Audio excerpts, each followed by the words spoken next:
Hi, my name is Mona Ellis and I'm a substance abuse professional. Today I came to bring y'all some information that I got from the website, the FMSCA website, over the follow-up testing plan.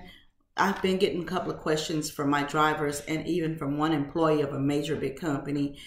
They do DOT and non-DOT evaluations.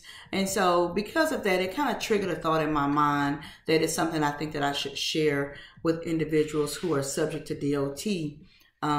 Drug and alcohol testing rules. And so I'm going to be reading this briefly. It's 4 bullets that I'm going to read. And then after that, I'm going to talk about each one. Just know that this information is on the DOT's website. Okay, so I have this paper here. Comes right off of their website. There is a disclaimer at the bottom. All right, I'm going to read the disclaimer before I even start anything.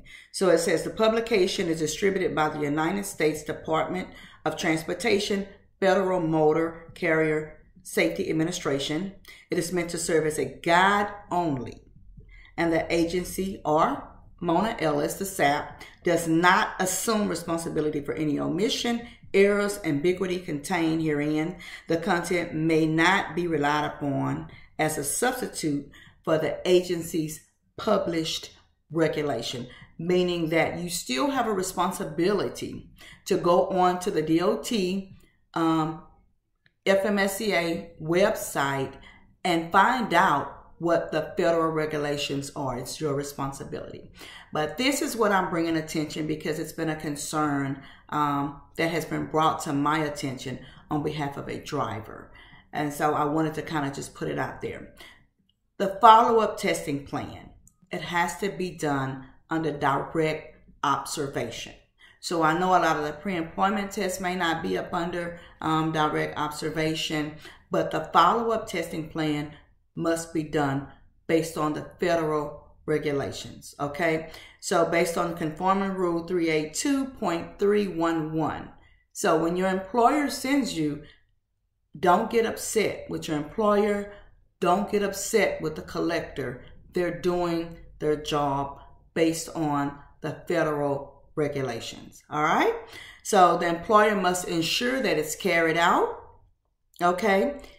And the SAP will provide the employer with the follow-up testing plan. So you may have to do more than just the 12 months of the follow-up test. It could be anywhere from 12 months to 5 years. Keep that in mind.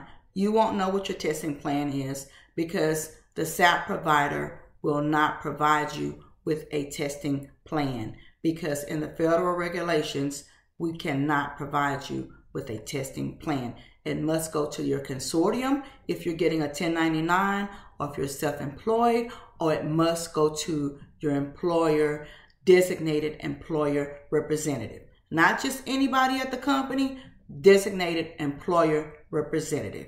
All right, so just keep that in mind. So it says the driver may also be subject to the follow-up testing during the 48-month safety sensitive duty following the first 12-month period. The employer must report the date a driver's follow-up testing plan is successfully completed to the clearinghouse by the close of the 3rd business day following the date on which the employer obtained the information. Obtain the information. And so that information is coming from where? Maybe a consortium, all right? Maybe the last test that you had to take. Maybe you got that last test and now they got that time frame to put it in the clearinghouse. This is only for people that have CDLs, truck drivers or any type of CDL driver, you know, by the Department of, you know, Motor Vehicles. You got that and they're kind of monitoring that. All right. And so that's for everybody that's in the drug and alcohol testing clearinghouse. Those are for the drivers. If you're a Coast Guard worker, pipeline hazardous material, aviation, railroad commission, this information doesn't go into the clearinghouse, but your employer will have it and their consortium company will have it. So you will still be subject to your follow-up test. All right. So I hope this information is helpful. I wanted to bring it out there, put it out there that you must do the direct observation. Return to duty test and follow-up test are subject to direct observation. Okay? Have any questions, go ahead and put it in the comments. I'll do my best to answer. And any other topics, I'll try to get information. Like I say, this is information that I pull and I research that comes directly from the Department of Transportation FMSCA website. I just like to kind of trigger your mind and get you to thinking. So if you're coming across my website, you're going through the SAP program, maybe you haven't finished, maybe it's time for you to do your return to duty test, there's your information. All right. Thank you guys and have a good one.